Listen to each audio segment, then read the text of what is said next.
E-Lesen LRMP, Gerbang Digital Pelesenan Racun Makhluk Perosak.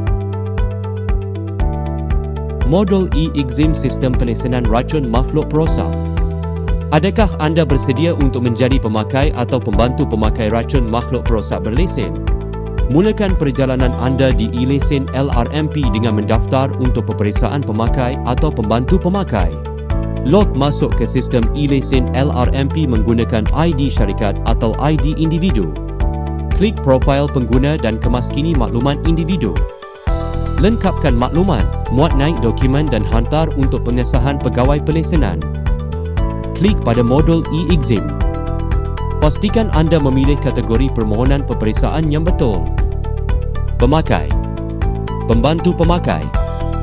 Pastikan anda memilih jenis peperiksaan dan pusat peperiksaan yang betul. Baca dan fahami arahan dan panduan kepada calon peperiksaan. Lengkapkan borang permohonan peperiksaan. Pastikan anda mengetahui kategori calon yang menduduki peperiksaan. Baharu, pertama kali mengambil peperiksaan. Mengulang, lulus bersyarat atau gagal dalam peperiksaan terdahulu. Pastikan anda mengetahui bahagian peperiksaan yang perlu diambil. Bagi calon baharu, wajib memilih bahagian 1 dan 2. Bagi calon mengulang, pilihan bahagian 1 atau 2 atau keduanya. Pastikan anda memuat naik dokumen yang betul. Memuat naik gambar mengikut spesifikasi yang dinyatakan.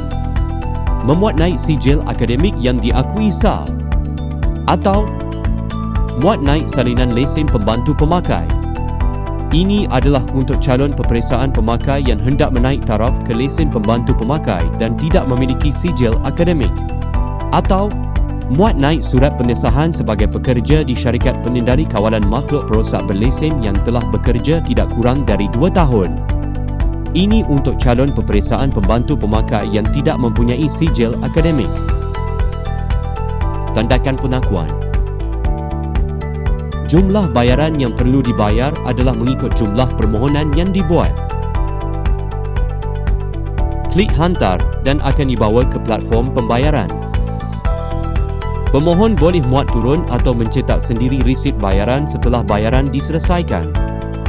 Slip peperiksaan boleh disemak dalam borang permohonan apabila status menunjukkan permohonan telah diterima.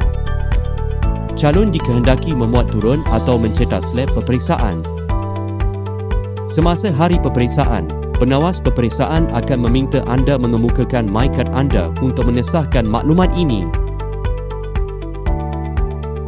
Selamat melayari E-Lesen LRMP.